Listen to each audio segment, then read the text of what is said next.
Good morning guys. So andito tayo sa ating grower building number 1 para magbigay ng medication for flushing sa ating mga CCU.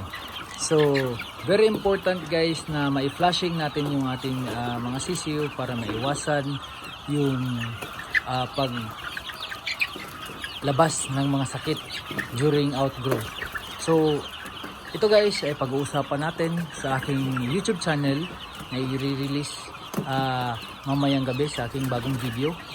At pag-uusapan natin doon kung ano yung maitutulong ng gamot na ito sa ating mga alaga, ano yung mga advantages at indications para maiwasan magkaroon ng sakit yung ating mga alaga. So as you can see, very healthy ngayon ang ating mga alaga, ang pupula ng mukha, yung